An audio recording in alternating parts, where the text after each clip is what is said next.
But Senator, the bottom line, I guess, on health care is those things you mentioned are very true. The system is better than it was when President Obama started this reform. But every problem that Mitch and Ricky have identified relate to the fact that this was really health insurance reform, not health care reform. If we had gone to a single payer system, none of these problems would have come up. And I see you laughing at my liberal friend. That's nice of you to say that. I appreciate it very much, because don't think we didn't have a tremendous number of people who wanted a single payer system. So why didn't it happen? Well, you know, you have to get a majority of the votes. We weren't able to do that. In fact, we had to get a little extra in the Senate. We had to get 60. I know you're an expert vote counter. I know you're an expert vote counter, and so I know you counted behind the scenes. But from what the public saw, the public option notwithstanding, there wasn't even an attempt to get. Oh, sure there was. We sure there was.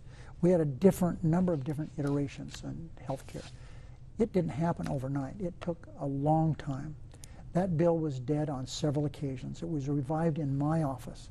I can remember. The bill that passed, you mean? Yeah. Okay. I can remember Joe Lieberman. We had a deal all worked out where everything would be, we would increase the size of people who could get Medicare. It was all worked out. He changed his mind, and so we had to go back and start over again. That was one time it was dead. That we had a real good run at the public option. We thought we had a way of doing that. We couldn't get it done. So I understand all that, but it's nice of you, I don't know the exact words, Steve, you said, I'm glad there's some improvements in health care. Wow, think of the improvements we've had in health care, and it's only going to get better. What would this country be in having 50 million people continually have no health insurance? Now, we did a lot of work, and was the bill perfect? Not even close. But if we'd had a little bit of help from my Republican friends, even before we passed it, and certainly the last few years when it's in effect, we could change some things. But they have tried to kill this thing 69 times. Think about that. What a waste of time. Einstein said the way of showing insanity is trying to do the same thing over and over and over again, getting the same result. It's insanity what they've tried.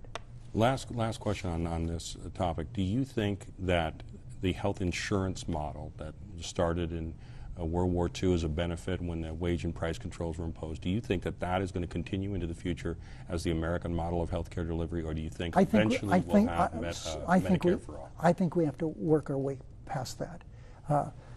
The reason prior to World War II, there was no health benefits from your employer. It didn't exist.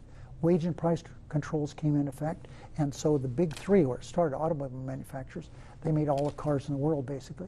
And so when it would come time to negotiate a new contract, they couldn't negotiate wages. So that's where they got into fringe benefits. Health care, vacation time, retirement time, all this kind of stuff. And that's where the model started. And we've never been able to work a way out of that. What we've done here with the ObamaCare is a step in the right direction, but we're far from having something that's going to work for. So eventually, though, you think we'll work beyond the insurance system? Absolutely, yes.